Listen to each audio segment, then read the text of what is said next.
Boa tarde, eu me chamo Gênica, meu RA é 110-5606 e eu estou na quinta aula de estágio modalidade de extensão. O tema hoje seria a literatura atualizada como fonte vivida, esse é o tema geral, e aí a quinta seria literatura poética. Então aqui tem diversas literaturas poéticas, né? Então, literatura poética de uma forma generalizada, que eu venho trazer para vocês hoje. E hoje, mais precisamente, eu vim falar um pouquinho sobre poemas, né? Então, o tema dos poemas é a diferença entre poemas e poesias, que eu gosto muito de tratar isso. Então, embora muitos definam poema ou poesia como sendo a mesma coisa, deixa eu ver se melhora aqui a câmera. Fica meio escuro ainda, mas vai assim.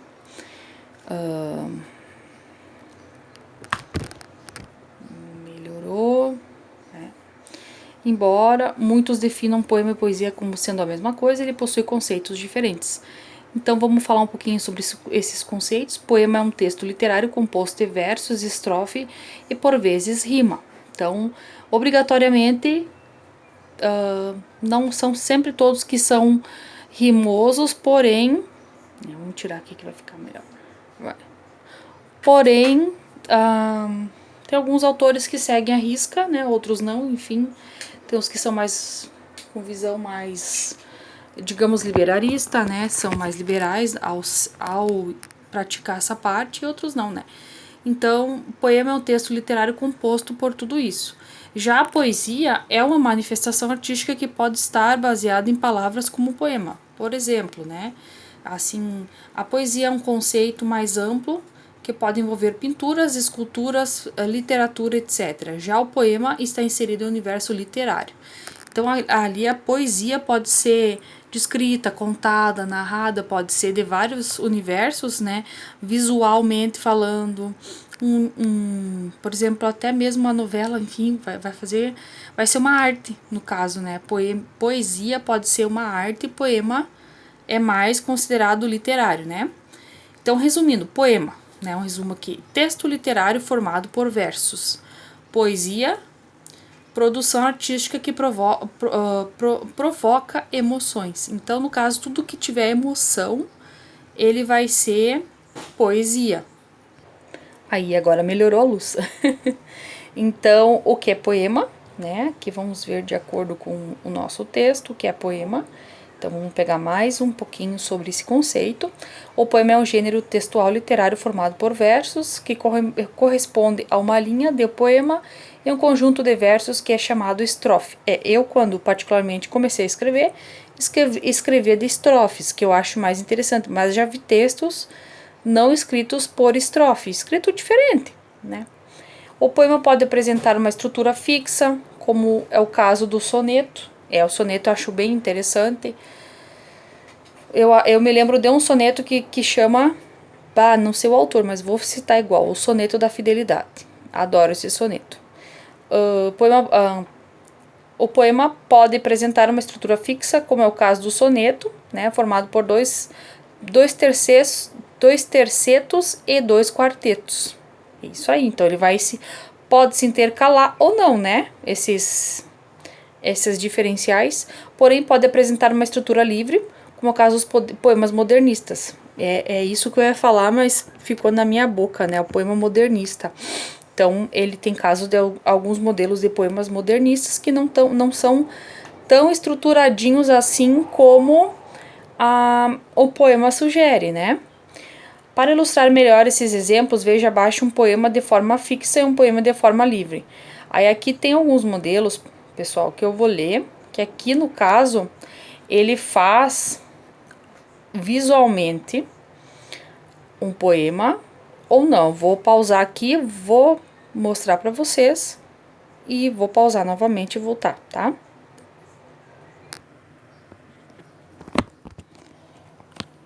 Então ali, pessoal, eu virei rapidinho, se não reparem na bagunça. Então ali tem um poema de forma fixa, que significa o que ali? Aqui no caso ele vai rimar e vai ter a mesma estrutura no texto, última flor do lácio, inculta e bela. Eis, há um tempo, esplendor e sepultura. Então ele rimou, né? Inculta e bela, esplendor e sepultura. Então, ouvindo, aliás, ouro nativo, que na ganga impura, a bruta mina, entre os cravos, aliás, entre os cascalhos, vela. Então, ele tem digamos assim, que ele tem é como se fosse um balanço, né? Então, por isso que quando a gente ouve músicas, por exemplo, é muito comum a gente ouvir rimas que combinem, até músicas americanas, músicas brasileiras. Às vezes, quando você faz tradução das músicas, é muito, muito, muito comum ocorrer a situação de fazer a tradução e não combinar. Então, as pessoas às vezes substituem as frases, né? Mudam o sentido da frase, enfim, para poder ficar um pouquinho mais bonito, né? Mas enfim, são opiniões. Então aqui tendo uma forma de poema de forma livre, né?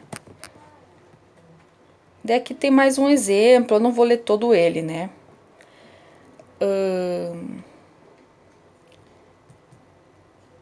Eu vou ler só um pedacinho aqui de outro poema de forma livre, só um pedacinho aqui para vocês. Estou farto do dolorismo comedido, dolirismo bem comportado, dolirismo funcionário público com o livro de ponto expediente, protocolo e manifestações de apreço ao senhor diretor. Então é uma crítica e ao mesmo tempo ele fala do mesmo lirismo de uma maneira metafórica, né, falando do trabalho, da rotina e tudo mais. Então ele usa de forma, por isso que eu gosto de poemas, pessoal, porque o poema, ele não é nada assim, claro, ele é tudo implícito. Então muitas vezes tu vai achar maior profundidade ou não conforme a tua disponibilidade, a tua vontade. Lógico que vai ter que encontrar aquilo que tem que encontrar, mas se tu quiser interpretar de outra forma, tu interpreta, né? Mas enfim.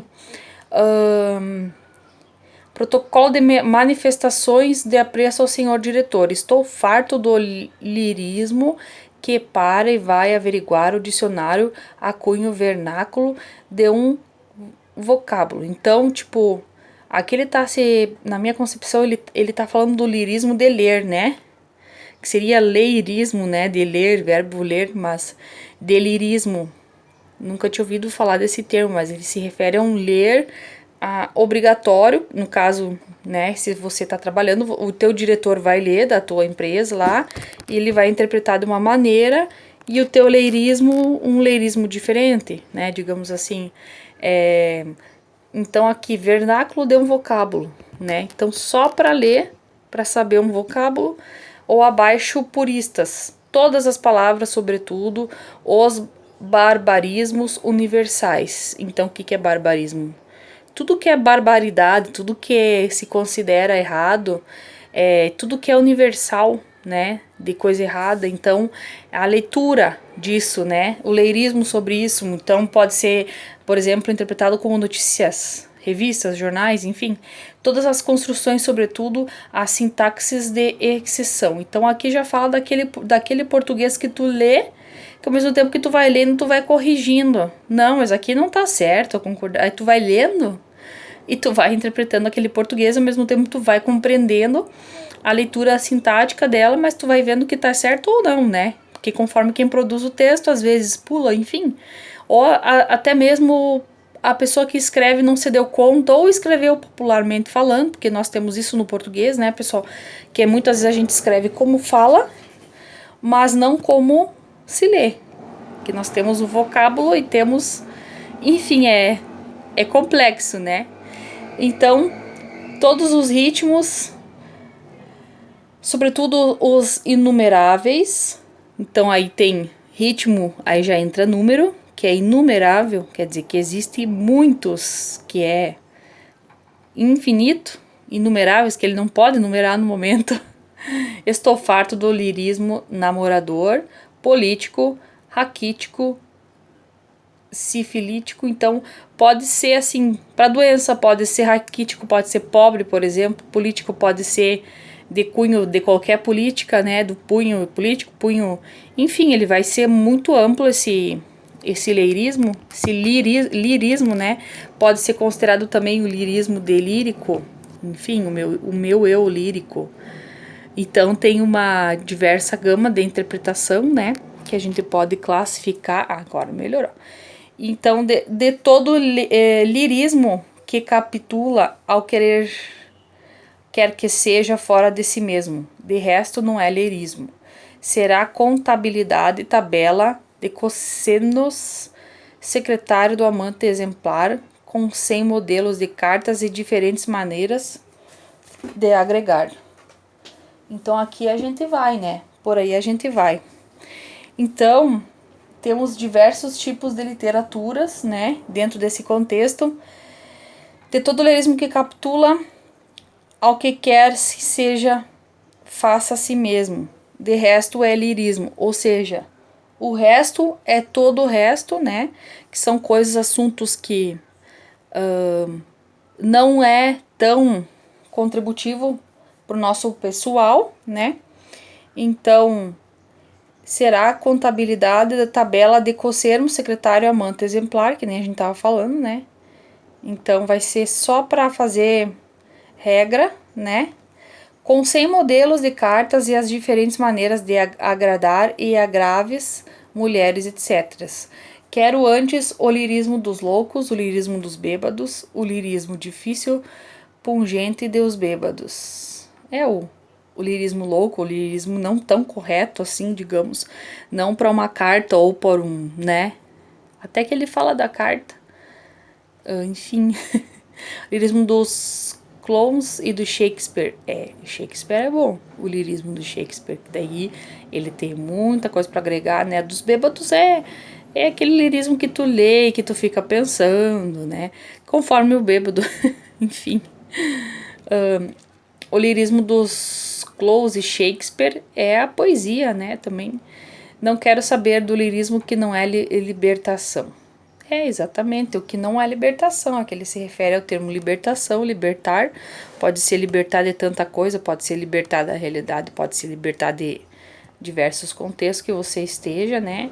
Então aqui, esse poética nada melhor do que Manuel Bandeira, né?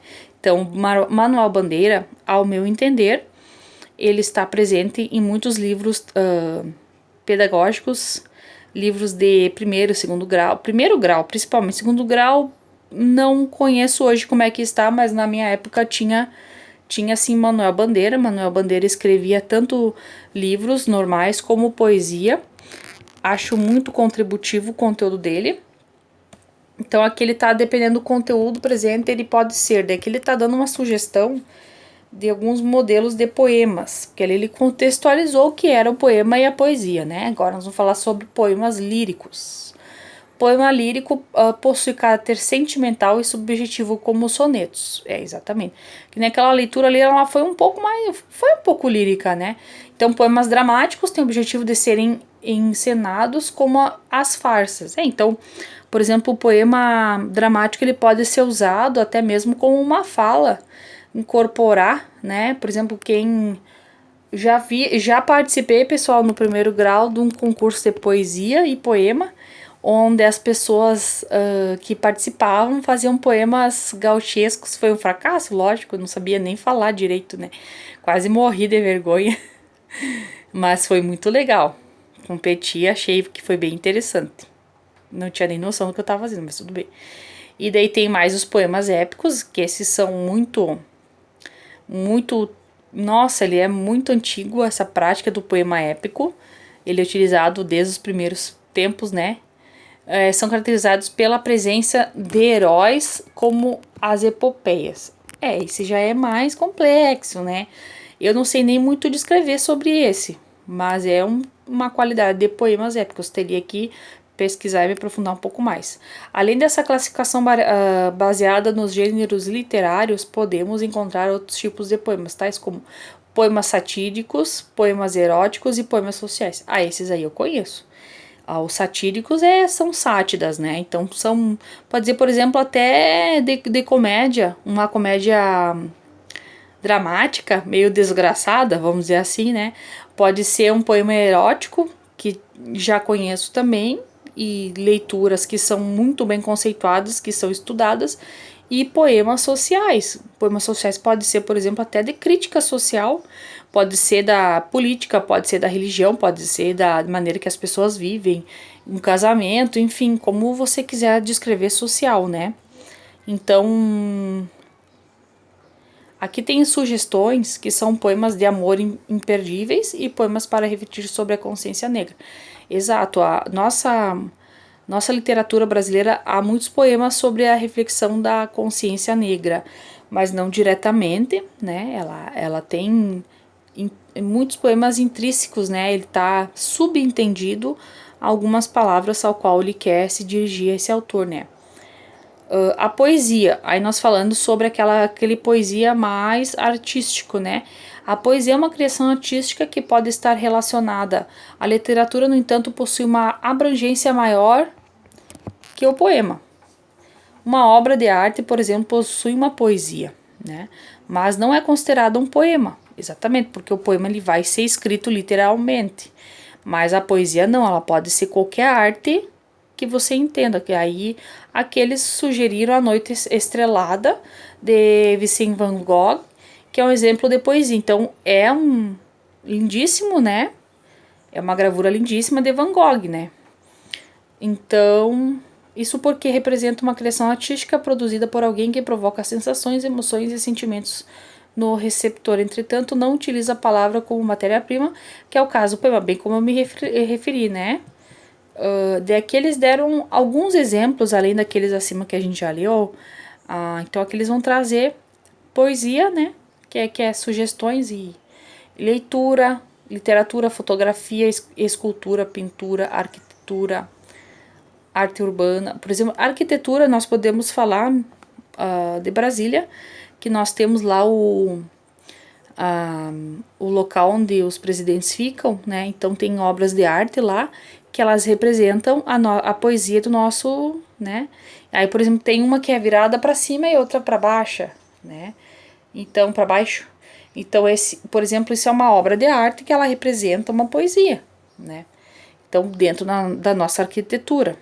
Então, arte urbana, a gente pode se referir daquelas, os caras que picham lá, que é arte. Então, ali é uma obra de arte digital, que são os outdoors, né, que tem nas cidades, músicas é o que eu mais sei me referir sobre isso nesse sentido, filmes, então tem filmes que se tornam uma poesia, por exemplo, Charlie Chaplin, é um clássico, né, publicidade, então a publicidade em geral, ela pode ser considerada uma poesia, né, ela com certeza tem uma visão de poesia mesmo, que por ser arte em si, e tem muitas artes em poesia que ficaram para sempre na nossa mente. Por exemplo, uma delas, na minha concepção, é Bombril. Bombril é uma coisa que ficou para sempre. Então aqui são algumas opções, né? Então aqui vou pular um pouquinho, agora falar um pouco sobre outro assunto, que é poemas específicos que eu considero 10 melhores poemas brasileiros de todos os tempos, sugerido por esse site, né, que é um escritor, né, então, maio de 2019, João Maresca, que é a sugestão, né, do escritor, o cara que fez esse blog, e aqui o escritor mesmo é Carlos William Leite, da revista Fabulosa Poesia. Então, listas que são sempre incompletas. Sabe-se que por percepção a opinião é algo individual, subjetivo e idiosincrático, ou seja, muito pessoal, né? De qualquer forma, os 10 poemas selecionados são sessão não unânime entre os participantes, né? Serão entre os leitores, provavelmente, que é o que ele se refere, são referências incontestes de alguns dos momentos mais massacrantes da história da poesia brasileira. O resultado não pretende ser abrangente ou definitivo e corresponde apenas à opinião das pessoas consultadas. Por motivo dos direitos autorais, alguns poemas tiveram apenas trechos publicados. Então aqui, gosto muito desse autor, até citei, já falei pra vocês, que é Carlos Drummond de Andrade, que nem aqui é A Máquina do Mundo, né? Um poema muito interessante. Não vou ler pra vocês porque é bem amplo, sugiro que vocês pesquisem esse autor, que é A Máquina do Mundo, que é um poema maravilhoso. Mas vou falar aqui não vou aguentar, né? Vou falar um trecho, então. E como eu palmilhasse vagamente uma estrada de Minas pedregosa, e no trecho da tarde um sino rouco. Um sino rouco é legal, né? Se misturasse ao som dos meus sapatos, que era pausado e seco, e aves pairassem no céu de chumbo, e suas formas pretas lentamente se fossem diluindo na escuridão maior vinda dos montes, e de meu próprio ser desenganado, a máquina do mundo se entreabriu para quem de a romper já se esquivava, e só de ter pensado se carpia. Abriu-se majestade circunspectra, sem emitir um som que fosse impuro, nem um clarão maior que o tolerável pelas pupilas gastas na inspeção contínua e dolorosa do deserto, e pela mente exausta de mentar toda uma realidade que transcende, e a própria imagem sua debuxada. Ou pode ser não, é debuxada mesmo. No rosto do mistério, nos abismos, abriu-se uma calma pura e convidando quantos sentidos e intuições restavam. A quem de os ter usado os já perderá, e nem desejaria recobrá-los. Eu poderia interpretar muito mais dramático, mas eu não tenho muito essa capacidade, né? Então eu vou só ler. Se em vão e para sempre repetimos os mesmos, sem roteiro, tristes, o texto é igual eu, tristes périplos, convidando-os para em corte a se aplicarem sobre o pasto inédito da natureza mítica das coisas. Então aqui é um trecho do A Máquina do Mundo, de Carlos Drummond de Andrade, né, que é um autor fantástico. Então dá para entender bem, você vai imaginando, vai ouvindo essa história e vai interpretando. Aqui tem do Manuel Bandeira. Vou-me embora para Passargada. Passargada, isso aí. Então, aqui esse aqui ele é bem certinho aquele soneto das estrofes, né? Os quartetos e os tercetos. Aliás, aqui tem um pouco de... Não é bem específico, só a primeira estrofe, né? Então ele vai sair um pouco da regra. Sugiro vocês pesquisarem na internet, né? Não vou ler tudo aqui. Então aqui, por exemplo, tem um poema sujo, né? Mas aí ele é sujo, porque ele fala que é turvo, a turvura, mão do sopro contra o muro, escuro, menos que escuro, menos que mole duro, menos que fosso e muro, menos que furo, escuro, mais que escuro, claro, como água, como pluma, claro, mais que claro, coisa alguma, e tudo ou quase. Então ele é um poema sujo, mas é pra ser... Aqui ele vai indo, né? Vai falando azul, cavalo, azul, e assim vai indo. Tem palavrinhas pesadas também, daí começa a ficar sujo mesmo. O Cão Sem Plumas, de João Cabral de Melo Neto, que são um poema bem conhecido. Vamos pular aqui. E assim tem uma questão também, aqui tem outro, ó, Cismas do Destino, Augusto dos Anjos. Matei um bicho aqui. Eu particularmente gosto muito do autor Augusto dos Anjos, que é um escritor maravilhoso também. Adoro os poemas de Augusto dos Anjos. Quem já conhece, por favor, sugira as pessoas. Eu gosto muito, né? Não vou ler esse. As Cismas do Destino, esse é bem profundo, né? Vou pular aqui. As Pombas, de Raimundo Correia. As Pombas de Raimundo. Invenção de Orfeu, Jorge de Lima. Um barão assinalado, sem brasão, sem gume e fama. É invenção de Orfeu. Cumpre apenas o seu fado, amar, louvar amar, louvar sua dama, dia e noite navegar, que é de alguém e de além mar, e a ilha que busca amor que ama. Nobre apenas de memórias, vai lembrando seus dias que são as histórias que são porfias de passados e futuros, naufrágios e outros apuros, descobertas e alegrias descobertas ou mesmo achadas lá vão, e todos os naus alertas da vaia mastreação, mastros que apoiam caminhos, países de outros vinhos, esta é a ébria da embarcação. Barão ébrio, barão é a ébria embarcação. Então ele vai comparando aqui com demais coisas, né?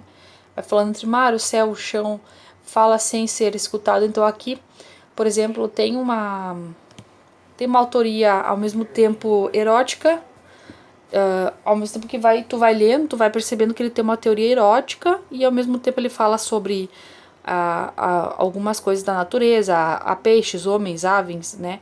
Mas ao mesmo tempo ele vai sendo um pouquinho de forma implícita erótico, né? E também a poema de amor, né? Então, se tu ler com calma, tu vai compreender isso, né?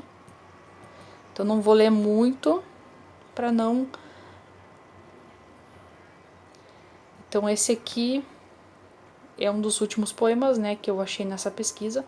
Achei legal. São poemas muito conhecidos. Acho que acrescenta bastante ao nosso conteúdo. Eu vou colocar aqui também para nós fazer uma pesquisa literária, uma explanação sobre isso. Então aqui títulos e poemas famosos, né? Então Soneto de Fidelidade foi o que eu falei, né? Então é de Vinícius de Moraes. Adoro esse poema. Até vou abrir pra gente ler já que eu falei desse poema de fidelidade. Vamos achar esse aqui. Soneto de Fidelidade. Eu acho legal esse poema. Mas eu não sei se eu gosto de todo ele. Porque às vezes a gente lê todo o poema, a gente gosta só de um pedaço, né? Então tem tudo isso também. Deixa eu pegar aqui. Aqui, vamos abrir. Se eu não me engano, ele é bem longo esse poema. É só eu pra fazer, né? Porque se tu vai falar sobre poema, é lógico que tu tem que gostar de poema, né? Então, meu caso. Poema Soneto de Fidelidade é uma autoria de Vinícius de Moraes e aborda sentimentos de amor e fidelidade em um relacionamento. Isso aí. Os versos foram escritos no Estoril em 1939 e foram posteriormente publicados do livro Poemas e Sonetos e Baladas. O poema ganhou fama aí até hoje conhecido por embalar casais apaixonados. Exatamente. Então, não ser só eu que gosto, né? Então aqui abaixo tem o texto, ó. Aqui ele é todo escrito, ó, 2 quartetos e 2 tercetos. Então esse aqui tem bem certinho. Então de tudo, soneto de fidelidade, de tudo, o meu amor serei atento, antes e com tal zelo, e sempre e tanto, e que mesmo em face do maior encanto, dele se encante mais meu pensamento. Quero vivê-lo em cada bom momento, e em louvor hei de espalhar o meu canto, e rir meu riso e derramar meu pranto, ao seu pesar ou seu contentamento. Então aqui esse contentamento são 2 quartetos. Vou fazer mais pausado para você perceber que são 2 tercetos e 2 quartetos. E assim, quando mais tarde me procure, quem sabe a morte, a angústia de quem vive, quem sabe a solidão, fim de quem ama. Eu possa me dizer do amor que tive, que não seja imortal, posto que é chama, mas que seja infinito enquanto dure. Então é isso, né? Eu acho que é um poema bem curto, um poema bonito.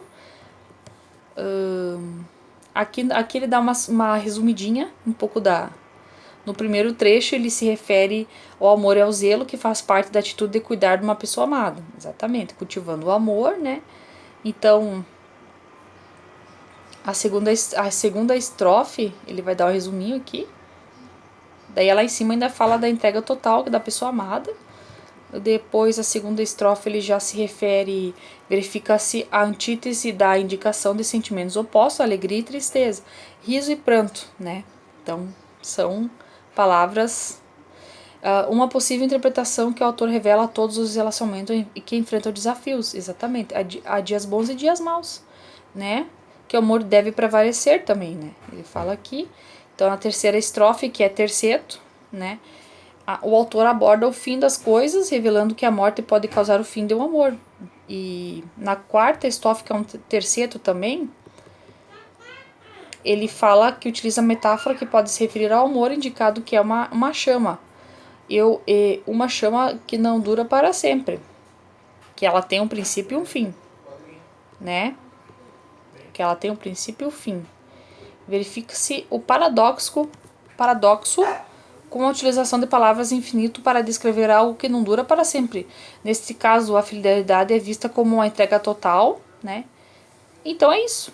Eu espero que você tenha gostado. Desculpa aí se não foi totalmente perfeito, se teve bichos no meio, enfim.